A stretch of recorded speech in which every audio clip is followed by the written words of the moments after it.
Egg তরকা বানানোর জন্য frying প্যানে পরিমাণ মতো সাদা তেল গরম করে নিয়ে 3টে ডিম ফাটিয়ে নিলাম। নিয়ে ওপর থেকে সামান্য পরিমাণে নুন ছড়িয়ে দিলাম।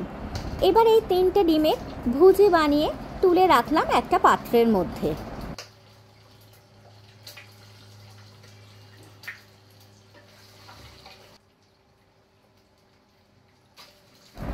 এবার ফ্রাইং প্যানের মধ্যে বেশ সামান্য পরিমাণে সাদা তেল গরম করে নিয়ে 4টে বড় সাইজের পেঁয়াজ ঝিরিঝিরি করে কেটে রেখেছিলাম সেটা এর মধ্যে দিয়ে দিলাম। দিয়ে একটু নাড়াচাড়া করতে লাগলাম।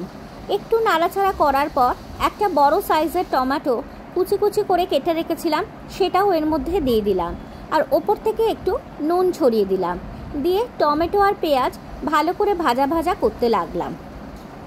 এবার ওর মধ্যে 2 টেবিল চামচ আদা বাটা আর 1 টেবিল চামচ রসুন বাটা দিয়ে ভালো করে নাড়াচাড়া করতে লাগলাম। মশলাটা ভালো করে কষানো হয়ে যাওয়ার পর এবার কিছু গুঁড়ো মশলা অ্যাড করব। এখানে সামান্য পরিমাণে হলুদ গুঁড়ো, জিরে গুঁড়ো, ধনে গুঁড়ো, কাশ্মীরি লঙ্কার গুঁড়ো, এটা রঙের জন্য।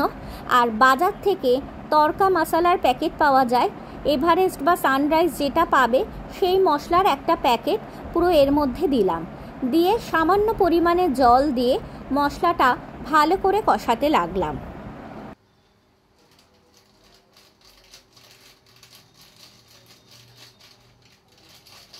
মশলাটা ভালো করে কষানো হয়ে যাওয়ার পর 4টে লঙ্কা, কাঁচা লঙ্কা ওর মধ্যে অ্যাড করলাম। দিয়ে আবারও বেশ ভালো করে নাড়াচাড়া করতে লাগলাম। এরপর এবার ওই সেদ্ধ করে রাখা তরকাটা এর মধ্যে অ্যাড করব। আমি একটা সিটি দিয়ে তরকাটা সেদ্ধ করে রেখেছিলাম। আগের দিন রাত্রিরে ভালো করে জলে ধুয়ে তরকাটা আমি ভিজিয়ে রেখেছিলাম। পরের দিন ওই তরকাটা ভালো করে ধুয়ে প্রেশার কুকারে একটা সিটি দিয়ে রেখেছিলাম। এবার ভালো করে নাড়াচাড়া করার পর পরিমাণ মতো নুন আর একটু ধনেপাতা কুচি ছড়িয়ে দিলাম। দিয়ে এবার ডিমের ভুজিটা ওর মধ্যে মিশিয়ে দেব। মিশিয়ে আবারও ভালো করে নাড়াচাড়া করতে লাগবো।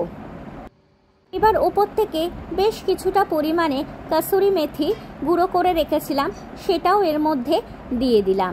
দিয়ে নাড়াচাড়া করতে লাগলাম। আর নামাবার আগে অবশ্যই কিন্তু বাটার দিয়ে দিও, তাতে একটা আলাদা ফ্লেভার আসে। এইরকম এগ তড়কা রুমালি রুটি, হাতে গড়া রুটি, তন্দুরি, নান সবার সাথে বেশ ভালো যাবে। রেসিপিটা যদি ভালো লাগে তাহলে একটা লাইক, কমেন্ট, শেয়ার করো আর সাবস্ক্রাইব করতে কিন্তু ভুলো না।